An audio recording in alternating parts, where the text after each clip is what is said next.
final push on this truck. Obviously lights, I have to put antifreeze in it. Still have to change the oil, cut the carpet so it fits a little better, and get the seats temporarily mounted. What else? A little bit of touch-up welding, a little bit of spraying black here and there.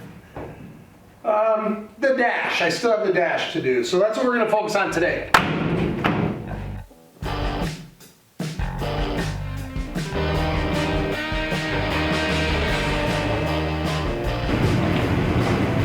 Well, obviously this isn't going to fit with this, so the easy way is just throw this in the back and drive it with no gauges. But I'm not going to do that. I'm going to modify this, and I'm going to do it today. I want to unhook the battery first because sometimes these things are finicky. And right now the truck like runs and drives. I can do a burnout right now, fill the garage with smoke, but I'm not going to do that.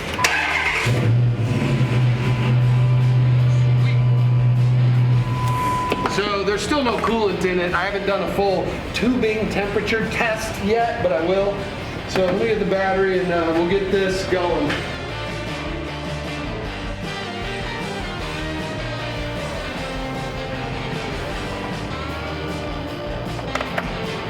There you go.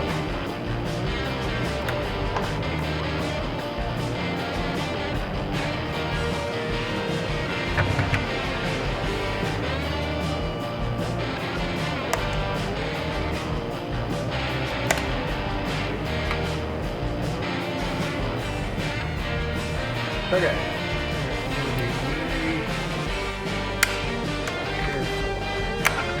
Not to rip these babies.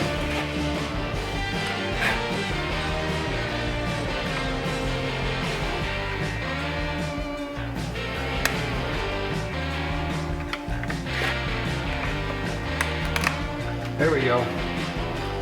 Now you can see all the lights.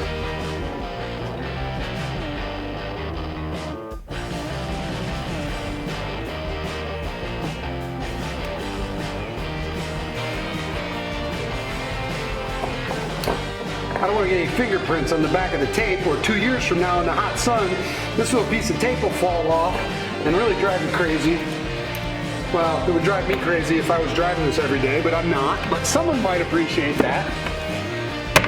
So next, I need to make a circle that will cover that. Or a square, it doesn't have to be a circle, but I don't want it to impede on any of those other ones.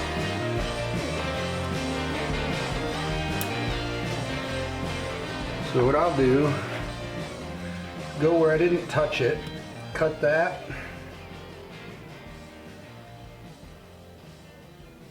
I think that's gonna be it. And that right there. So now, and just get a hold of this, offer it up, almost. Not quite. There it is. Blocked. And of course, electrical tape is a good insulator. You can't see light through it, so it works like a champ. This actually came from England.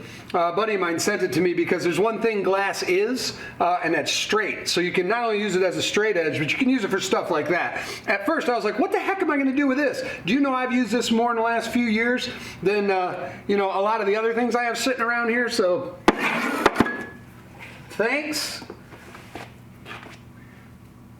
You put this back on.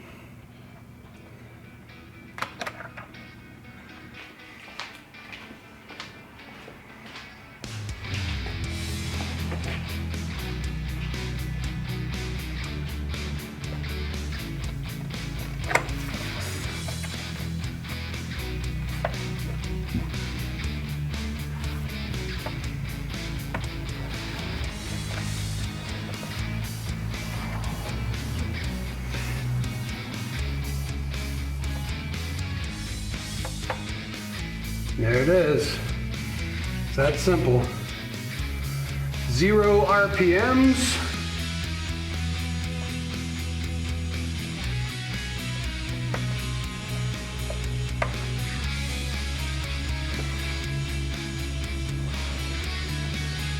I should put this on to where it's a full tank of gas all the time. You never have to buy gas.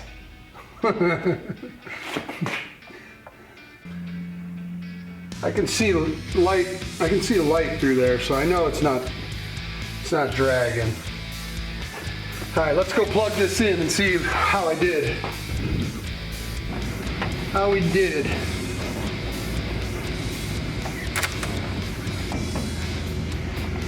All right. It's good. That should go out. The tack's not working.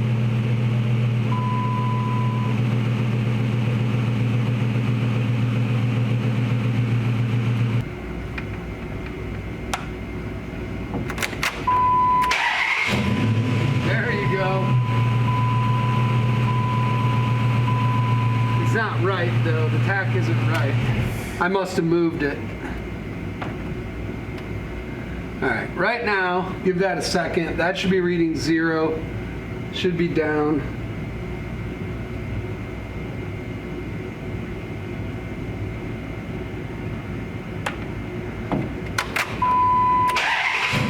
There you go.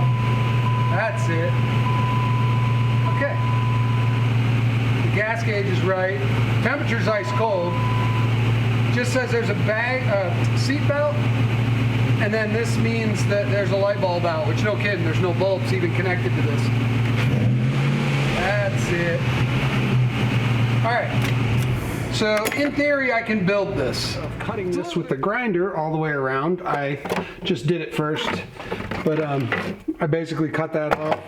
And then, as you can see, this surface isn't perfectly flat, but I need it to be because I'm going to put a piece of Lexan across the top of it. But that's the cluster. You know, it's going to work. I just got to get it flat, or at least a reasonable facsimile of flat. I've got this cut down fairly flat, and then the cluster will bolt to the back of it. That's fine. I have templates that I make the Lexan covers with, and I mean, as you can see, that's not bad, really. It's fairly flat, or a reasonably close fit. So I made one out of some stuff I had, and I always get another piece because after I made it and I was trimming it around, look what I did to it. I hit it with the grinder. So that's scrap. So I made another one. I got to clean it up, and it's a little thicker, but I just got to get it ready and peel the protective coating off and then offer it up. I've already tested compatibility with super glue because this is a different brand of plastic. Seems to work. So let me see if I can get these two together, and then I'll take this to the cluster and bolt them. Once they're together, I can work on the steel. How are we doing? Now, with this encased in metal, I believe this will work.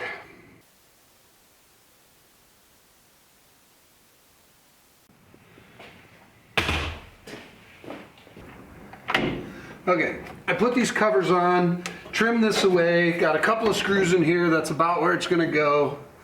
The tricky part is getting this thing, which once I bolt that other piece on is going to be, you know, another 1.5 inches thick. So the problem lies, it does not fit. Unless you buried it under there, and honestly, you know, you can't. So I have to cut into this.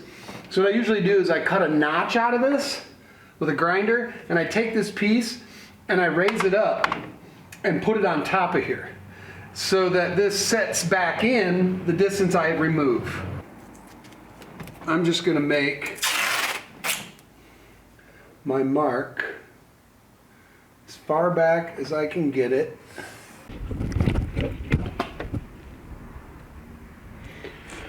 So I just screwed it back together, and now there you have it. Let's see how it fits.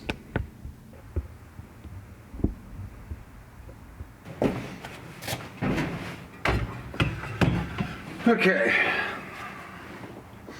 Now that it's a little more streamlined, I feel like we can get that in there. Okay. Yeah, that's all good. All right. So basically, this now, it'll have trim around it at some point in its life. Interior guy really should handle that because it's more of a fiddly thing.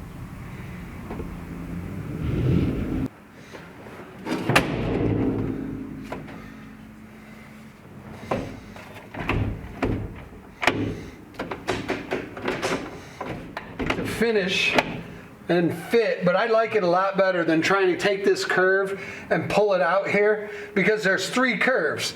Not only is this curve, that's 1, here's 2, and then the 3rd one is here. By the time I get that all done, this whole thing's gonna be a big block and it's gonna look ridiculous. I like this. I can trim this clean, nice as can be, and it's completely functional. You can see everything. Yeah, this is the way it needs to be.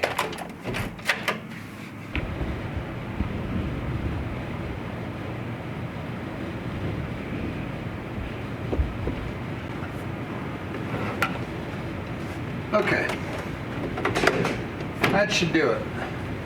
That's good. It's anchored, it's covered, and a real interior guy can do something with this now. So everything clears, you can see it. The wheel tilts. I think that's pretty good. Yeah, good deal.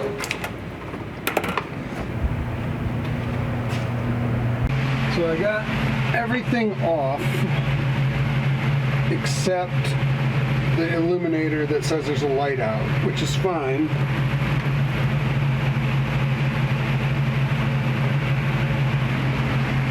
I got this to work, which is your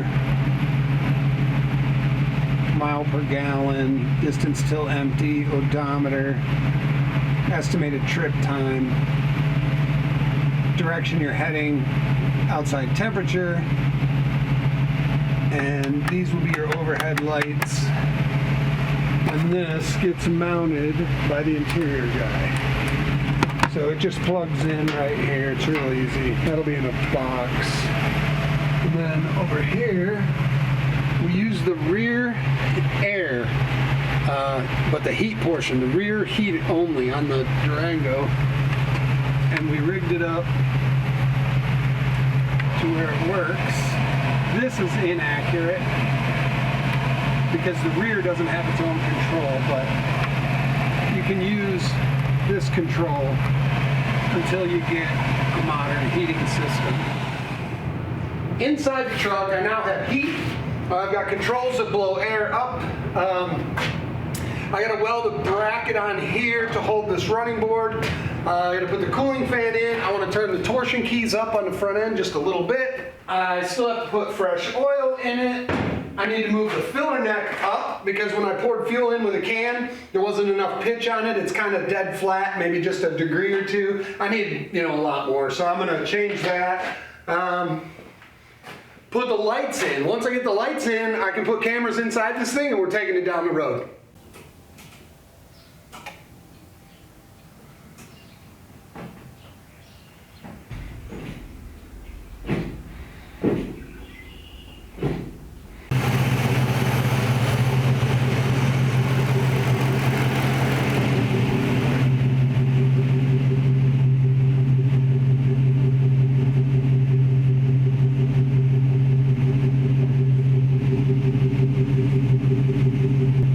Brake lights, and we got all the dash lights off.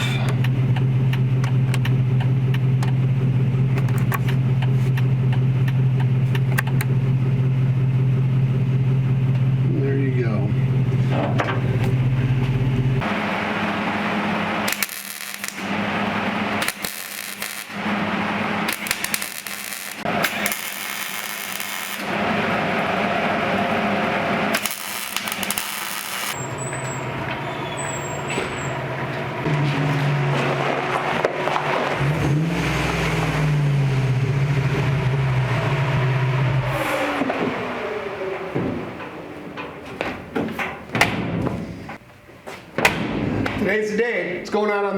I got a couple little things to clean up and put the hood on, and I'll get some cameras on here, and then we'll take it outside and see what it's like.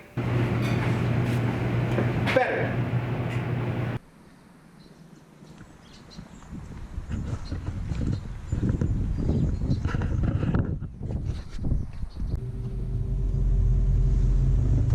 It's a little loud in here with the drone of the exhaust and the GoPro. I know from experience they start to conflict, so I'm not going to talk a lot.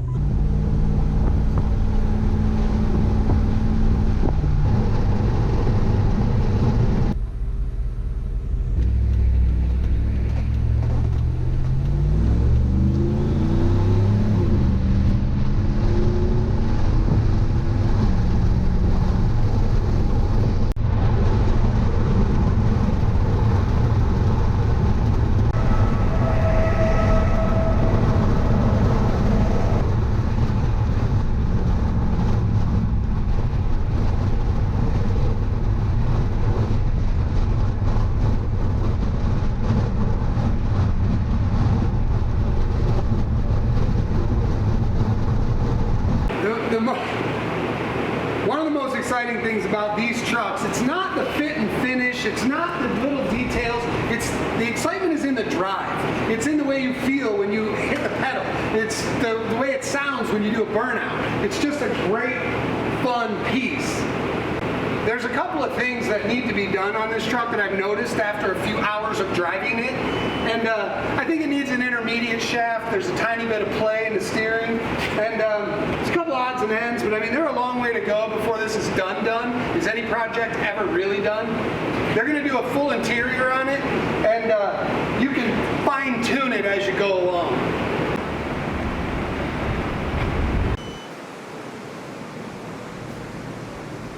Yeah, this was the first Coyote swap truck I ever built, and right now we're waiting on a new upgraded wiring harness for it, and then we're going to do another full-on video with this one. I believe it's 3 or 4 years now. Jeez, it might be 5 years since we've done this. He put 50,000 miles on it. We have a new transmission controller set up that we're going to try out.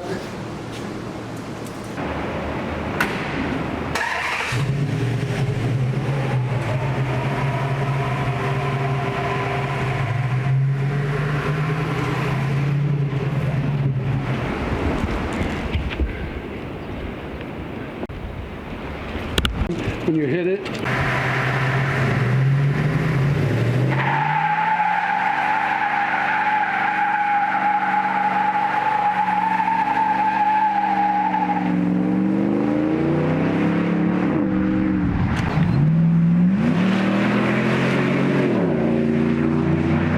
Zoom, zoom.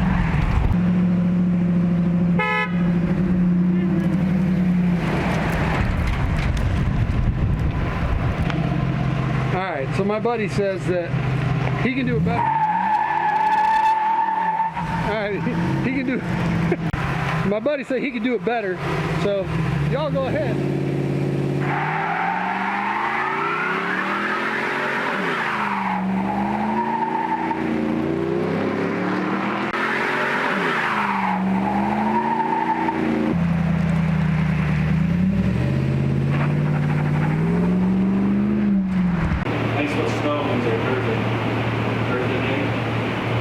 So as it turns out, my buddy can do a better burnout than me, but we always knew that, right? He's the hot rod guy. I just put them together, he tests them out.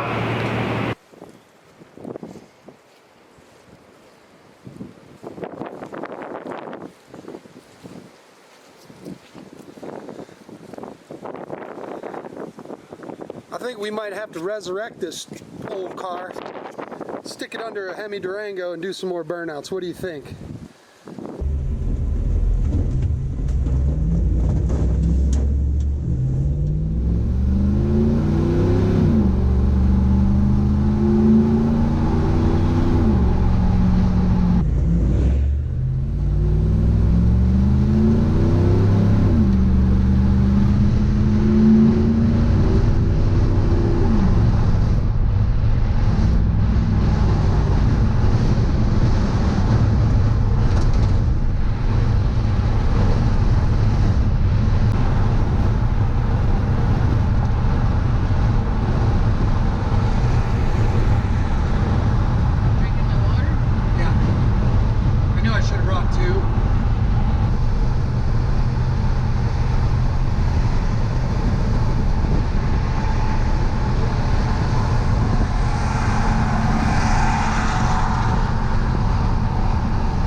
you.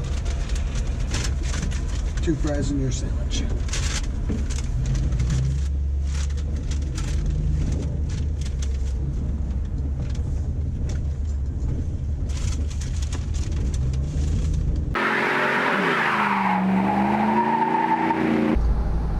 As a Durango, this exhaust sound is stupid, but as this truck, it's pretty cool.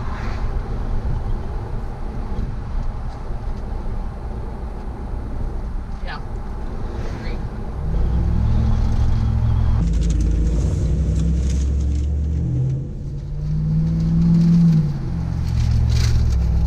One of the most exciting things about this truck is that I forgot what I was going to say.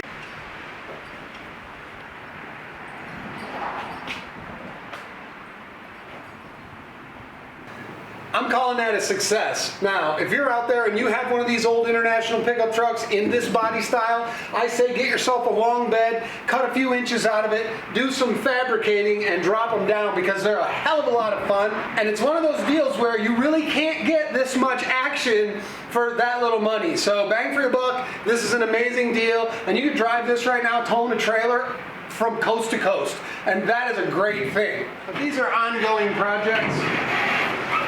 And you'll always be tweaking with it. The 2-wheel drive is lighter. It's so much more fun to drive. And I highly encourage you to go back, check some of the other videos because we've done this multiple times. And I feel like this one with its 2-wheel drive and how much extra time I spent setting the cab height and getting the rake just right. Pretty proud of this one. The fun in these happens behind the wheel. When you're going down the freeway and their cameras are out looking at you, and I mean, it's just an attention getter. And when you hammer the throttle and pass them all at 95 miles an hour, just saying you could do that, the smiles are ear to ear. So that's it. Stay tuned to the channel. Please remember to like, subscribe, and share. We're going to be doing a revisit of the original Coyote Swap, Old Blue. We're going to be doing a different controller setup on it. We're going to spend a whole day with that, with cameras. That's going to be a lot of fun because my buddy is not afraid to push on the gas pedal. We still have the F-250 4-wheel drive that is Gen 3 Coyote swapped. And that is just coming back from paint. So when it gets here, we're going to put that together and we're going to drive that around, hopefully make some big mud ruts wherever we take that one. As always, thanks for watching. See you soon.